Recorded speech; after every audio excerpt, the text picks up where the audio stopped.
Hi guys, welcome to The Smart Student. My name is Chelsea Seaburn. Welcome to my channel where I do my best to make the lives of online college students just a little easier. In today's video, I'm going to be talking about the biggest, most common mistake that college students make when it comes to studying for an exam. I know because I used to make this mistake all the time. But as always, if you're new to this channel, make sure to say hello down in the comment section below.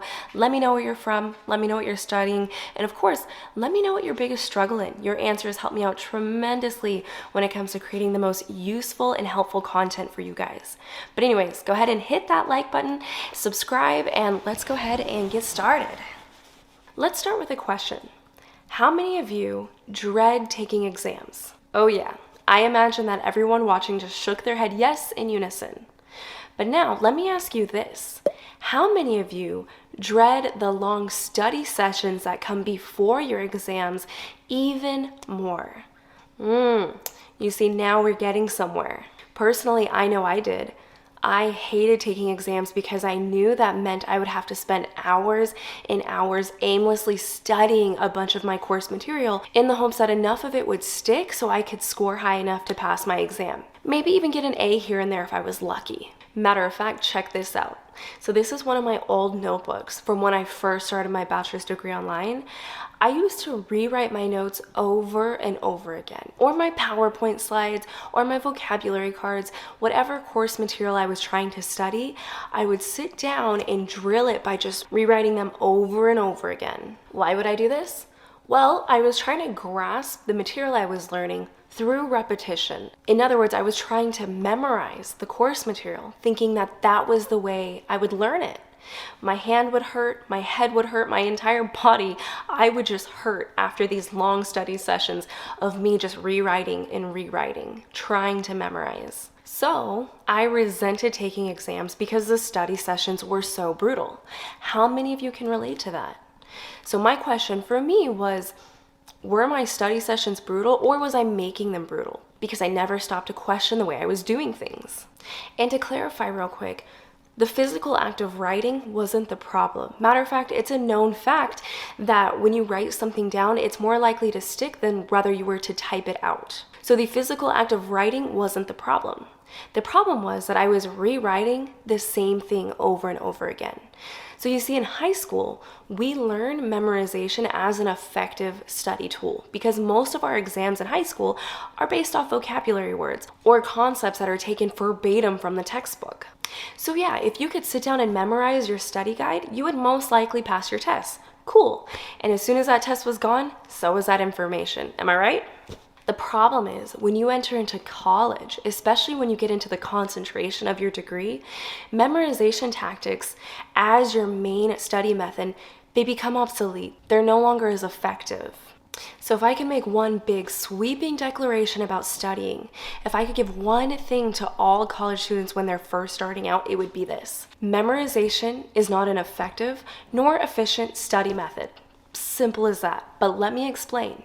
So have you ever personally used the good old writing down your notes over and over again, trying to memorize to study for an exam? You take the exam, you pass the exam, but then after the exam, pretty much everything you just spent so much hard work trying to study and learn is just gone. Poof, vanishes from your head.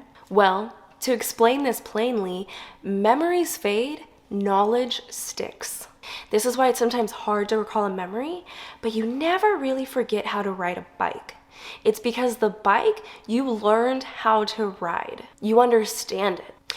You see, when you learn something, you connect previous knowledge to current knowledge. It's like you're building a sort of network made up of all the different pieces of knowledge you have. Imagine this. Imagine a blank sheet of paper with a bunch of dots on it. Those dots represent your knowledge.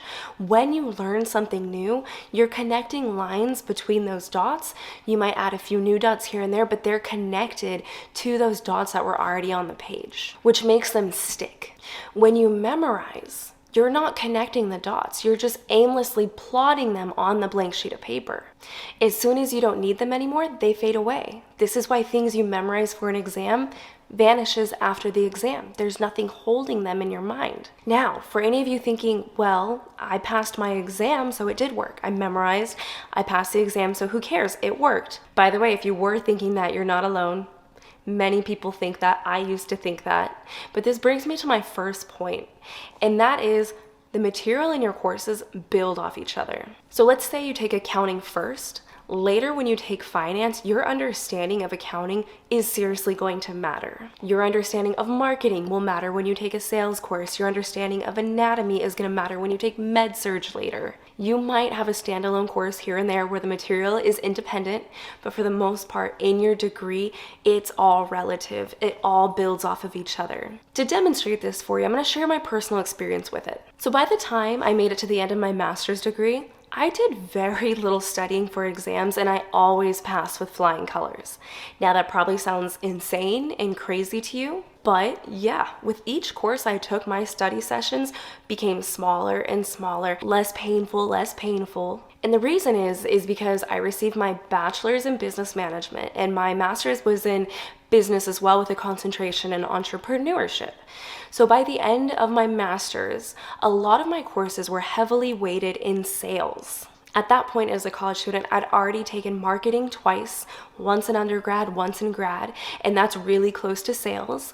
I'd already taken business management courses, which also covered sales topics. I had taken a leadership course, a strategic management course, decision analysis course, all of which covered different sales topics from different angles. You can probably see where I'm going with this, but by the time I got to those last couple courses, where I think it was intermediate selling, sales management, entrepreneurship strategies, I had already been exposed to 8 to 10, maybe even more courses that covered much of the material that was in these classes. And thankfully, since I spent my study sessions learning through understanding and not learning by memorization, I already knew most of the material. I had this broad understanding of sales. So my study sessions were short to non-existent, and I didn't hate them anymore. Which brings me to my second point. You see, there was a reason why my study sessions were such a pain. There was a reason why exams used to stress me out. It's because I didn't understand the material. It's simple, really. You stress when you don't understand. We all do. Stress is a very common reaction to something you don't understand. My personal example of this is when I took accounting for the first time in my undergrad. I cried the entire way through because I'm not mathematical at all. So I cried pretty much the entire time I forced myself to learn the material. It felt a lot like trying to learn a different language, something like Chinese. I just didn't understand it, but I still studied to understand. Then, with that basic understanding of accounting, I went on to take finance, and it wasn't that bad. In my master's, I had to retake accounting and finance, and again, it wasn't that bad. Each time I was connecting the dots to what I had previously learned. I love finance now. Personally, I'm a huge fan of finance. Why? Because I understand it. I truly understand the different principles and concepts and topics in finance because I learned them. I didn't just memorize them. And that brings me to my third point. And this is for anyone that still thinks memorization is an effective study method. My question for you is this.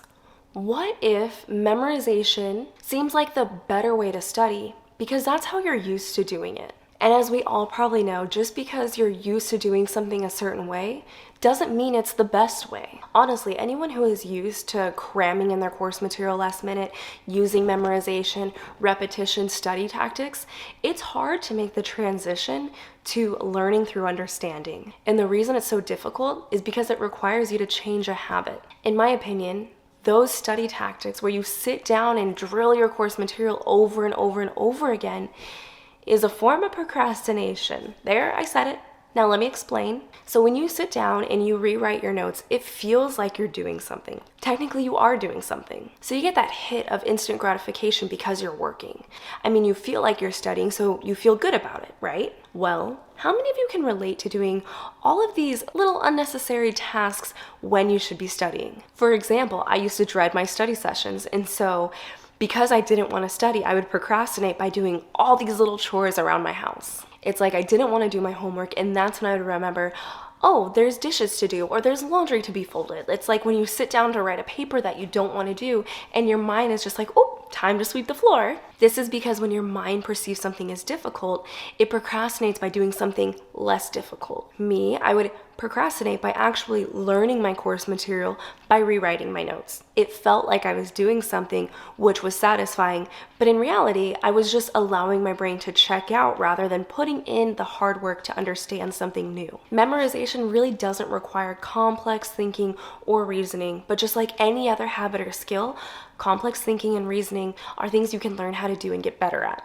And it's one of those skills that's going to make your life as a college student, especially an online college student where there's not a lot of interaction from professors and other students, so much easier. Now, I have to say for the record that yes, sure, there's a time and a place for memorization in the academic world, but it should not be your number one and only study method. Nor should it be seen as a shortcut because it ends up costing you more time in the long run. But sure, I'll say here that yes, you can use memorization when you're first starting out and just gaining a very basic understanding of a concept. Meaning that it's okay if you memorize your vocabulary words, but you don't want to stop there. You'll always want to take it a step further and gain an understanding of that vocabulary word in context. For example, if you're a nursing student, can you use memorization to learn what the different chambers of the heart are? Sure, that's fine. Now, should you use memorization to learn about the symptoms of heart failure? No, probably not. That's something you're going to want to have an actual understanding of that concept rather than just memorize textbook definitions of it. And yes, if you're in a course that's heavily weighted in formulas, memorization works to learn the formulas. Sometimes you just have to sit down and drill a math problem until you understand it. Repetition works for that. But in conclusion, the biggest, most common study mistake that college students make is using memorization as their primary study method. Now, I know this video was mostly a discussion about this topic. In next week's video, I'm going to give you my best tools to help you actually make the switch from memorization to understanding the things you learn. Be sure to check the description below for that video. But go ahead.